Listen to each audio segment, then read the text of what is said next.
With Red Dead Redemption 2, this year's hottest Christmas present, at least for me, nudge nudge hint hint mother, Reading fans witnessed one man's red and white redemption on Saturday as Marc McNulty bounced back from a midweek penalty miss to open the scoring versus Stoke. However, it wasn't until the 94th minute that a point was confirmed against the Potters. Welcome to episode 177 of the Tilehurst End podcast with your host Marc Mayo. We'll be talking about the 1-0 defeat to Leeds on Tuesday night, followed by a 2-2 draw back at the Madstad on the weekend. And doing that with me this weekend is Matt Lawrence, who operates under the name PannasAndNutmegs on the Tilehurstend.com. How's it going, mate? Hi, I'm good. Thank you very much. Yeah, feeling a little bit ropey after one or two glasses of red wine too many after Mo Barrow's last-minute equaliser. So I thought it was only right to celebrate that on Saturday evening. Yeah, when it's at the very least you're not celebrating or commiserating, should I say, a 2-1 Stoke win. So occasionally, as a Reading fan, you get moments of good news and good fortune. So I suppose it's only right to make the most of them. Got to clutch on to what we can celebrate this season so far, haven't we? Absolutely. And just a quick word before we get on with the recap then. Thank you, as per always, for the Patreon subscribers. I know as the finances probably get a little bit tight around this sort of time of year, and you know, the Tilehurstend.com always trying to put out as much content as possible. I know that Matt's had his tactics piece up in the week, a lot of good analysis and that, which hopefully we'll be bringing up in the show today. And those are sort of things that we try to bring you in with the Patreon. That's always our virtual tip jar, which we try and use for the good of the show, as for us as hosts, as for you, and for you as listeners as well. And speaking of which, there will be a brief hiatus of this show in the next couple of weeks. We won't be back until around about the 20th of December. That Thursday the 20th is the date we're set for the Christmas podcast in the centre of Reading. So we'll put the details of that up on the social media for any listeners and whatnot who want to come down. Always, that's an open door event somewhere in central Reading. We'll let you know to record that. Probably won't be a show before then, as it's a bit of a busy period for myself and for the others as well. So without further ado, let's get on with the recap. The Tilehurst End podcast. Read the blog on thetilehurstend.com. Right, so first, Leeds. And Matt, I've got okay performance, penalty miss, pretty typical, is my way of summing this one up. This was a pretty classic Reading performance in a large sense. Played pretty well. Didn't trouble them too much. Get our big chance. You know, in front of the TV cameras, it's our chance to show the world that we're actually not that bad a team. And all we've shown is that Leeds are actually probably in that sort of vein of form and vein of good fortune where they actually are probably going to push for promotion. Yeah, real shame that we weren't able to capitalise on the opportunity of taking away a point from promotion chasers Leeds after what I thought was actually a very good, solid away performance. Compare that to the fragility we've seen of some of our recent performances at home. We've been conceding 2 against Ipswich at home, 2 against Stoke this weekend, 2 against Bristol City as well. So to go away to Leeds, keep it very tight, and then only go down 1-0, have the opportunity to get a penalty in the last minute, take home a point back to Berkshire. It's really frustrating not to be able to take that point back, because that would definitely have been a really good point. But there were definitely positives to take out of the game. I think Loader starting, getting his first championship start, not looking out of his depth at all. He was getting into nice pockets of space in the number 10 area, linking play up. He definitely didn't look out of his depth. I think there's definitely potential for him to get some more game time this season at this level. He's definitely got something to offer to the squad, which is positive. Ilori as well, coming back into the side. On Tuesday night, he looked very assured at the back as well, because he's been out for 4 games. I thought he came in, did very well, put in a very assured performance there. But the shining man in that performance, I'm sure for most other Reading fans, was Rinomhota. Academy product. He's come in, he was big, strong, physical, really broke up the play in the midfield, was getting across the pitch incredibly well, driving the team forward with his dribbling. I know a lot of fans have mentioned that there was kind of an air of Danny Williams around his performance as well. Kind of all the good things that Danny Williams used to bring with driving the team forward, being able to carry the ball 30 yards. He showcased that on Tuesday night and again on Saturday as well against Stoke by setting up McNulty's first goal. But yeah, back to Tuesday. Ultimately, we got undone by Leeds' quality at the end of the day. Barry Douglas has been a real positive for them in terms of chance creation. He's obviously gone up last season with Wolves and then come back down to the Championship with Leeds. So he's one of those players that I look at and I think, why are you not playing for a Premier League side? So Leeds have got a really good player there, and it was ultimately him that contributed to the first goal. But the main thing, and like you mentioned, I wrote a piece on, was how Paul Clement got slightly tactically outdone by Bielsa and how he introduced Samuel Saiz into the game and just how he managed to overrun Reading's midfield with that slight change. It's interesting when you talk about the sort of overrunning of the midfield, because we started in a sort of convoluted kind of diamondy sort of thing. We had Swift and Kelly played against Leeds, and then we kept in Swift for the Stoke game, and it's kind of middling in both games. He was the first man subbed off, and Swift, the thing I noted about him is that when he plays well, so does the team. That's just very rare. So, as you pointed out, the bright spark that we had against Leeds was Danny Loader and Rinham Hotter. I think in terms of the Stoke game, Loader couldn't quite bring it through, could he? For me, he just couldn't quite get into the game. Perhaps Stoke were just a little bit more physical. Certainly the two Stoke centre-backs were Shawcross and Martins Indy.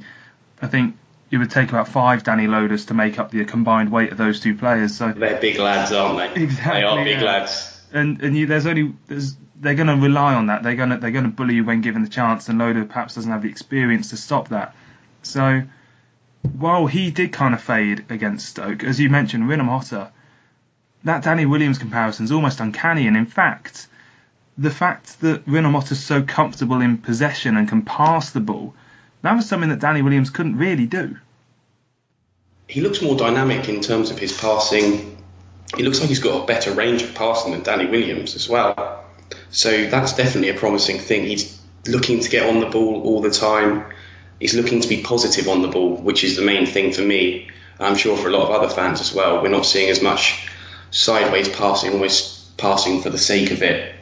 He's looking to commit people, looking to ask questions of their defenders and trying to break the lines with his passing and his dribbling. So having someone in the side that's going to try and make those sort of things happen is definitely a positive to have in this side, which at times last season looked very turgid. Yeah, so one of the things, let's pick about why we managed to sort of get back into the game against Stoke, because it was kind of a weird one, wasn't it, in that we started kind of well, then faded but scored anyway, and then Stoke in that second half, it was so typical. Talk about typical things that Reading do. We really do follow patterns and themes, don't we? It's astounding that conceded 2 minutes and 5 seconds into the second half, then we really struggled. But the thing that changed the game in Paul Clement's favour, or was it in Paul Clement's favour? This is what I want to ask, because Mo Barrow, Sam Baldock and Yaku Mate came off the bench. Arguably our 3 most talented attackers. They came off the bench, and certainly I thought Mate did really well and assisted the goal, and I wonder why he didn't start. But do you think that this is a good thing for Clement, that he can bring these players off the bench, or do you think that actually kind of demonstrates that it's a bit of a roulette wheel in terms of how he's picking his 11 at the moment as to why they didn't start? I think it's a bit of both, really. I think it's definitely positive that he's got the options on the bench to come off, like Mate, Baldock and Barrow. You've got a winger there in Barrow that scored 10 goals last season. Mate's been in the form of his life. Baldock's an experienced striker at this level as well and has got promoted before. But then Paul Clement was probably justified in his decision to start McNulty because he did get the goal. Personally, I would quite like to have seen Yaku Mate start. I think he's in fantastic form at the moment. Like you mentioned, Martins Indy and Shawcross are very large, very, very large men, and they did get into that Danny Loader a little bit more as well. He wasn't able to get on the ball in those kind of number 10 pockets. I thought their midfield kind of screened that area very well. They weren't allowing those sort of passes through.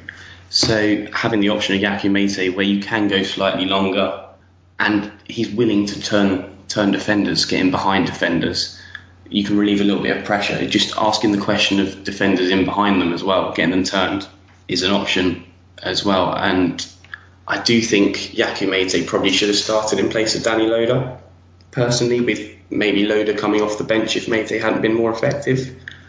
But the fact that Mate did come off the bench, made an impact along with Barrow, is definitely a positive as well. But I would like to see, it feels like we say it every week, I would just like to see some level of consistency within the team selections and the lineups. Yeah, I must agree, and it did feel like Paul Clement probably didn't have the best of days running into this game, with Liam Kelly apparently was taken in overnight. Liam Moore had picked up an injury in training. O'Shea had injured himself in the warm-up as well. Mate, there was talk of him having a bit of an ankle injury problem, but again, do you play your best player if he's 80% and hope to get an hour out of him, or do you hope to save him for the last 20 minutes? It's a bit of a debate. Last point for the recap then is what I want to think about Mate is whether you think he is basically going to come in for McNulty or for Loader at this point, because McNulty, I didn't feel like, goal aside, which was a well taken goal, I didn't feel like he made any real discernible impact on the game. And yet, especially with strikers, when they're in form and they're getting goals, more specifically for McNulty, when they're getting goals, you do feel like you have to play them. But what does it say necessarily to Loader if you say, well, you've had a couple of games, you did well in one of them, that's not enough? Feels a bit harsh, doesn't it? It is a bit harsh, but perhaps that is the cold, harsh reality of football management. You're paid to make those decisions.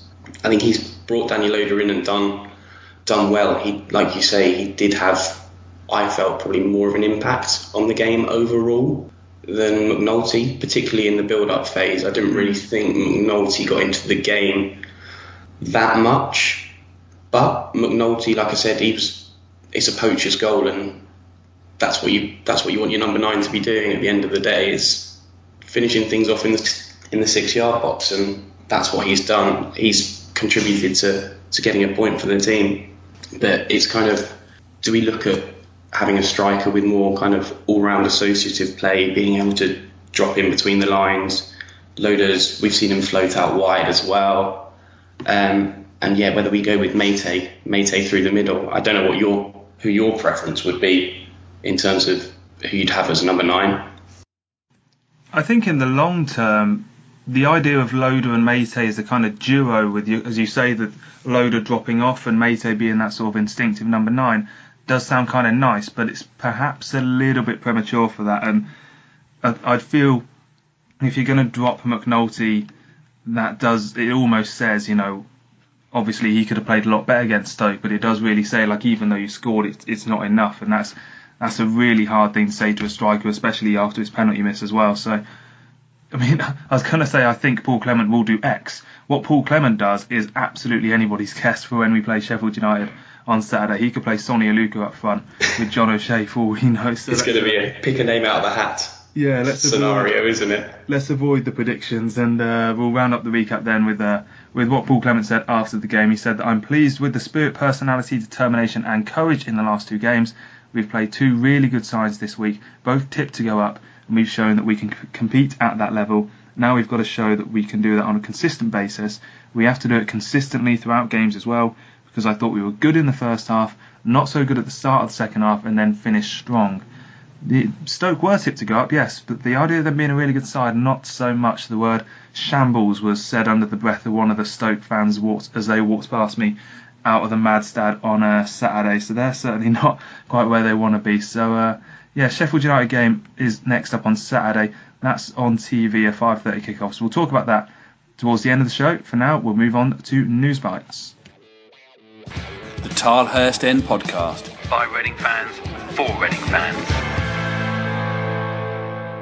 So as we record this on Sunday night, there's been some action for the other Reading FC teams under the books, and that is a 1-0 defeat for Reading women against Chelsea away from home. That was a battle of 4th versus 5th in the Women's Super League. Tight defeat but follows up from a 2-1 win against Everton the week before. That came courtesy of a Brooke Chaplin brace, so not doing too badly at all, the women's team. This is a bit of a hope, going away to Chelsea. It's not the sort of game that you can expect to win at this level, and they're next in action against Liverpool at home on December 9th.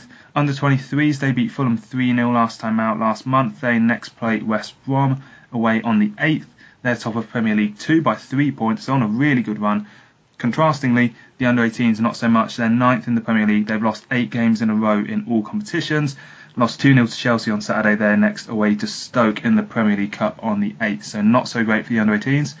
And also some Newsbites action for the first team, because during the week we had a statement come out from Ji Lai Dai, or Dai Lai Ji, or whatever variation of that name you want to come up with. I know it's come up in about 3 different ways on this podcast, but that is the Chinese owner of the football club, the sister of the sibling pair, and she released a statement under her name, basically to confirm what's happening post Ron Gourlay. There wasn't too much other detail in it. Nigel Howe and Jai are taking over as basically the people who are running the club for the moment while they take their time appointing a new CEO. So Matt, the statement came out. We've been asking for the owners to make some sort of public statement and talk to the fans, and they thank the fans, etc., as they usually do in these statements. Was it satisfying for you to see this come out? It was good to have some level of communication come through from them. I think a lot of people wanted to know or try and understand the level of interest the owners have got in the club, and the fact that they're willing to make sort of statements on their behalf is only a positive thing we can take from it. But a Liverpool supporting friend of mine kind of summed it up as one of the strangest club announcements, in the fact that the owners had come out and said there is a position at the club available, we're yet to fill it, don't worry, sort of thing. So it was very much a statement of, we know Gourlay's gone, the position's likely to be filled, and then we'll go from there. So I don't know what you made of it, but it was kind of much ado about nothing for me, really. I'm inclined to agree, and it's nice to know that Howe and Jai are running the team, and I think in terms of how much interest they have, it kind of answers it. That basically is the sister who's the one who's interested in owning a football club and who wants to sort of get involved day to day, and then it's the brother Dai Yong who isn't so fussed, but that's fine as long as one of them is, sort of thing. As long as 50% is interested, I'm fine with that. Yeah. As long as it's more than nothing, then it's probably more than Anton Zigavic had. So let's put it that way. A quick, the most interesting line I picked up. So for those of you who haven't read it out, it was, we are confident we can lead and implicitly trust an experienced and long-serving senior management team and their staff to operate this club to the high standards our supporters have come to expect and certainly deserve.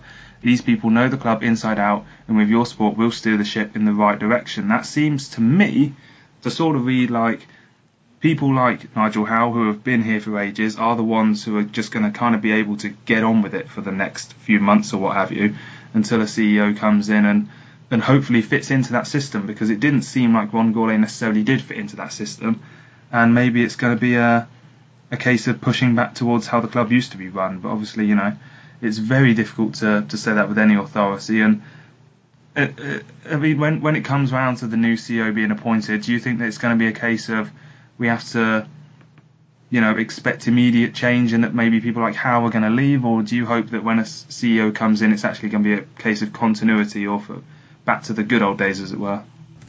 I think we keep saying it, we'd like to see some level of continuity both on the pitch and probably off the pitch as well. I think we've seen a large turnover of long-serving staff at the club, so having those guys like Howe still be around and kind of give whoever comes into that position a feel of what the club actually is and what it represents to the fans, I think it's definitely a good thing. I think we need that in place. I don't want kind of the whole backroom staff being turned over and a whole new direction being taken place. I mean, I don't know what your thoughts are in terms of continuity, or whether you'd rather see a clean slate approach. But mine would be just to have some level of continuity, and I think it is important to have those long-serving members, because they are the ones that give you the identity. They pass it on to the new members of staff, and you have that real a Reading culture, a Reading way, to pardon the cliche. Yeah, I think on the clean slate thing, it's difficult because Reading as a club, you can argue over the last 20 years, you don't want to wipe away that, because a clean slate is what you would take at like Sunderland or Coventry, and just, there's a lot of grub on it, get it out, and then we'll start with a nice clean slate. But there's a lot of nice things on that Reading slate over the past decade or so that you want to definitely you want to keep a hold of. So hopefully that's the approach they're taking, and it didn't necessarily sound to be like the approach that Ron Gourlay was taking. So it is one that we'll keep an eye on the Tilehurst End. And if anyone has any thoughts or opinions on the statement and how the owner's running the club, you know where to find us at Twitter and Facebook, both the Tilehurst End and the Tilehurst End at gmail.com for those thoughts and opinions, to get them in, and we'll read them out on the show and discuss them. Speaking of which, it is time for the mailbag.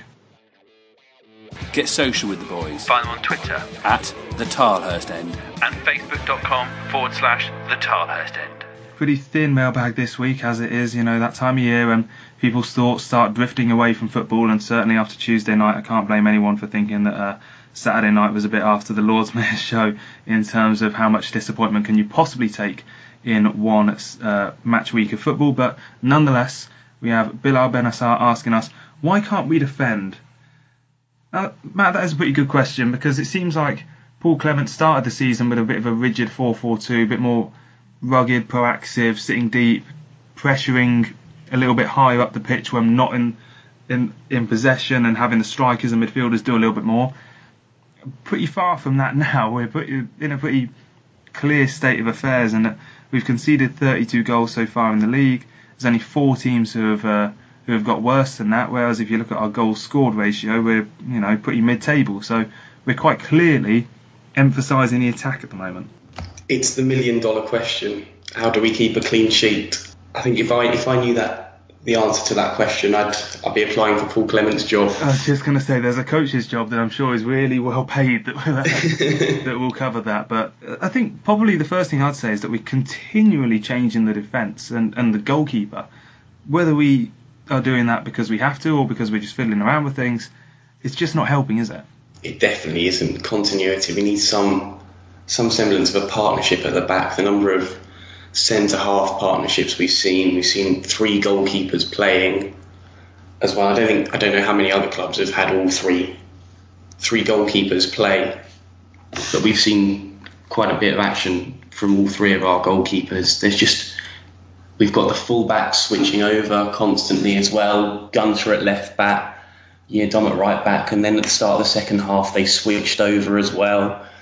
It just there wasn't any, and then switched back again about 15 minutes later. There just isn't any sort of continuity. It feels like we're if we throw enough at a wall and hope some of it will stick sort of approach at the moment.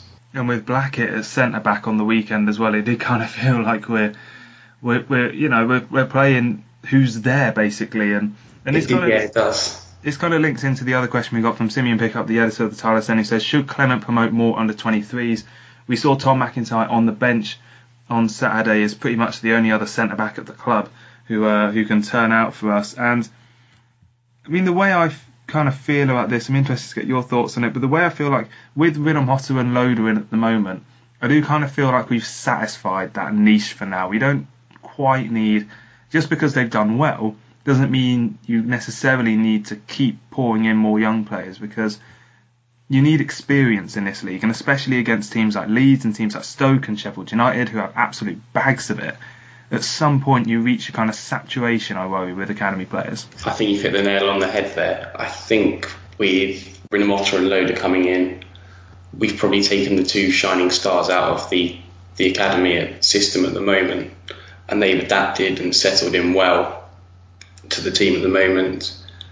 We need to be patient with them, give them time. Yes, both of them have had a very good week, but the season is 46 games long.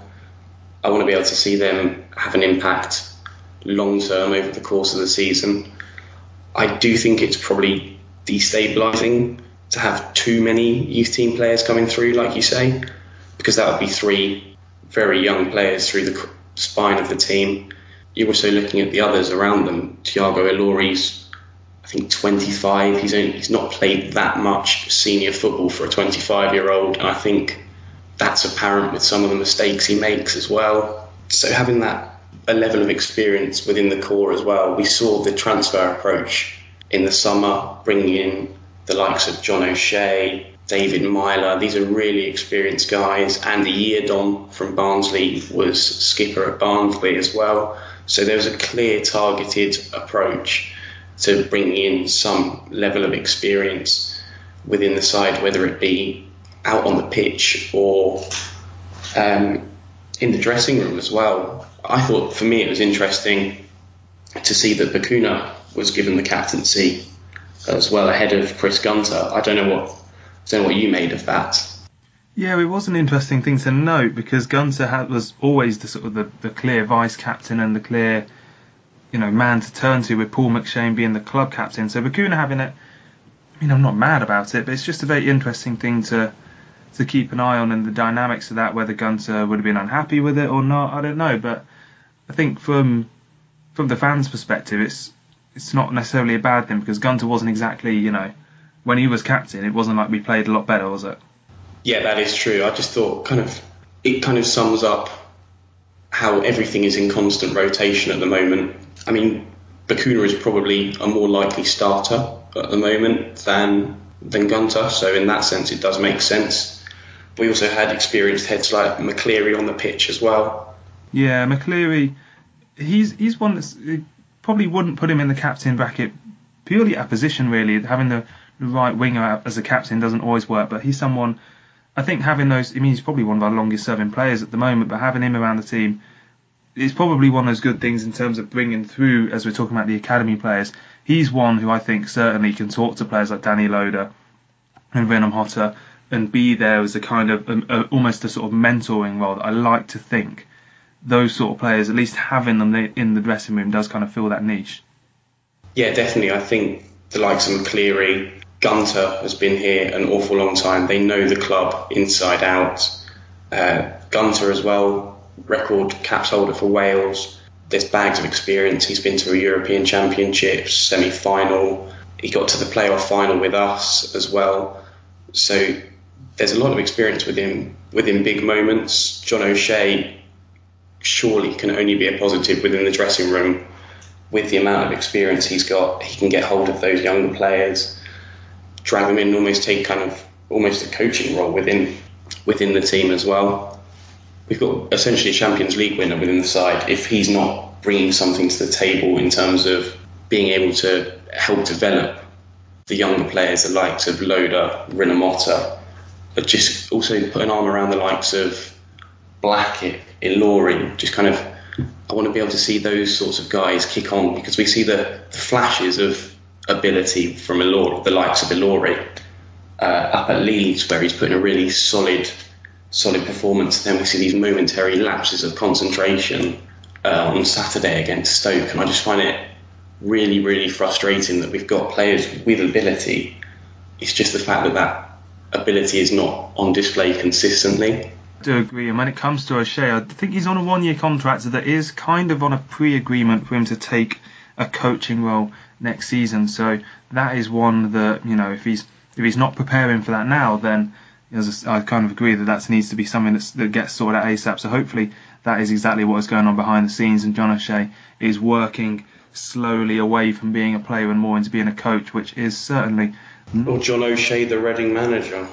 Yeah, Who player knows? manager, it's been a long time since we've had a player manager, and if we get into that sort of state... That'd be a real 90s throwback. That will be an absolute throwback, having John O'Shea lead from the dugout and then throw with 3 minutes to go to protect a 1-0 lead. It will be a real sort of... What a time to be alive. Yeah, the fans of mid-90s Reading will be revelling in their experiences from back then. So yeah, we'll hopefully leave that thought to the annals of history and move on then for the last part of the show. And any other business, we'll be talking about the Sheffield United game. The Tilehurst End podcast. Any other business? Sheffield United, a bit of an interesting proposition, as they were last season when they beat us twice, you might remember. The 1-0 defeat to Leeds on Saturday came via a goalkeeping calamity, and it means they've only won 1 in 5. They've got a good away record nonetheless, 5 wins from 10. Can be a bit leaky on the road. Rotherham, Brentford and Millwall all scored 2 against them. Middlesbrough got 3 past them. And yet, you look at the history of Reading playing Sheffield United. Can you tell me the last time, Matt, that Reading beat Sheffield United at home in a league game? I've absolutely no idea. It was way back in almost 12 years ago now, in Reading 3, Sheffield United 1 in the Premier League.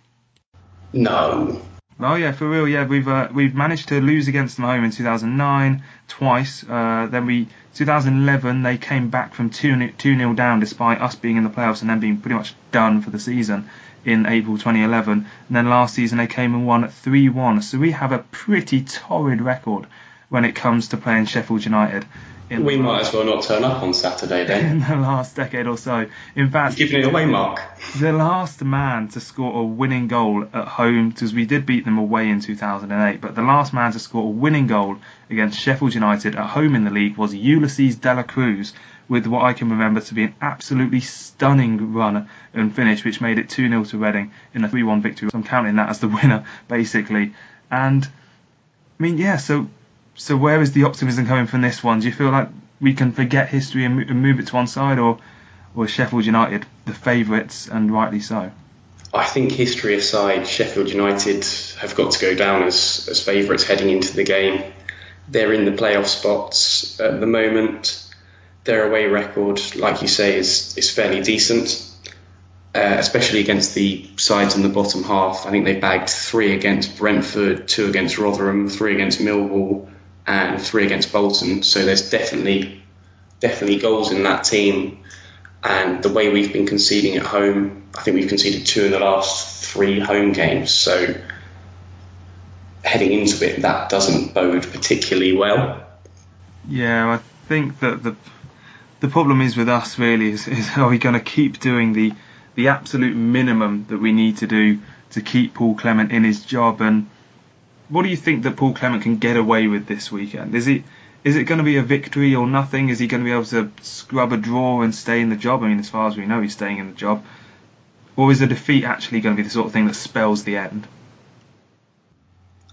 I think he'll be safe if he were to lose on Saturday. I don't think there's enough pressure on this game. I don't think it's one we're expected to win necessarily. I know that's a bit deflating to hear going into a home game on a Saturday, that I don't think my team's going to be picking up 3 points, but I probably would take a point from this game. I think it's the games closer to Christmas that are going to define whether Paul Clement is in the job come the new year. We've got Rotherham away, Millwall away and QPR away as well. So those are the really big games that I think are going to define whether he's still in the job. And then sandwiched in between that is Borough at home as well. And as we know, they don't concede many goals at all. So they're going to be very tricky opposition to break down. So the month of December could be looking fairly bleak in terms of points. No, I think you're pretty right in that regard, and that's where Paul Clement is going to have to pull something out of the bag in this game, because it's certainly one of the easier home games we've got coming up in the next few weeks. As you mentioned, where are your prediction cards laying down for this game then? Are we going to be able to impress in front of the Sky cameras? Because I don't think we've done any kind of impressing in front of the Sky cameras so far this season. I'm going to go and be optimistic. Another 2-2 draw at home. Another 2-2 draw at home. That is, I mean, at least it's entertaining in a large sense. So long as I said that to the guy sitting next to me. At least it's better than last year because it's slightly more entertaining. We're still not fantastic, but at least it's slightly more entertaining when you turn up on a Saturday. But there is goals. You cannot deny that there are goals being scored at the Medeski Stadium at the moment. And Yeah, in terms of my prediction, I think I'm going to err on the side of caution and go 2-1 Sheffield United. I think that they are the type of team that can bounce back from a sort of demoralising defeat against Leeds pretty well and turn it on in front of the Sky cameras. To round up the show then, prediction league terms, we all got a single point against Leeds because we all said Leeds would win, just none of us 1-0. Wim, however, was denied the 2-1 Stoke prediction that he had for the weekend, so he's on 20 points. Tom Crocker is up to 6, he's still bottom, but he did say we draw with Stoke, as did Ollie Allen there. He's now taken his place third outright on 14 points, so Wim still in front in terms of the prediction league, and I put in a 2-1 defeat for Sheffield United. I'll get the rest of the guys' scores for the weekend then, and that is where our emphasis will be on the tilehurstend.com in the coming days. A free week, which is quite nice. We also have the FA Cup third round draw on Monday, which is something to look out for. We'll obviously keep you up to date on that, and as I say, this show will be back around about the 20th of December as we take a bit of a mid-season break to sort out some other stuff in our lives before we get back into podcasting duties. Speaking of which, it's a pleasure as always having you on this week, Matt, and you're available at PannasAndNutmegs on the old Twitter, aren't you? Yes, I am. So we'll be back in due course then. Enjoy the beginning of the festive period. Don't eat too many mince pies and don't spend it all on shopping, because we all know those half-season tickets are going to be the only way that we can guarantee watching every game as Paul Clements Reading burst back into the promotion race. Come on, you arse.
You smile, funny how the crumbs always leave a trail, even when it seems on your tail.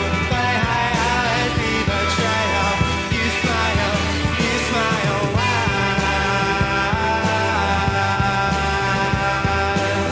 why do you sit on this side of the tree? Please tell me why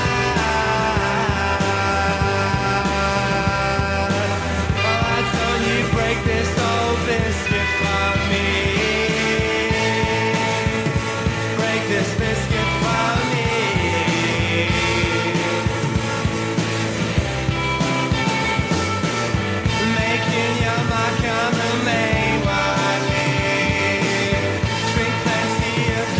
Starting to see, kissing out the copper, would you do it for me?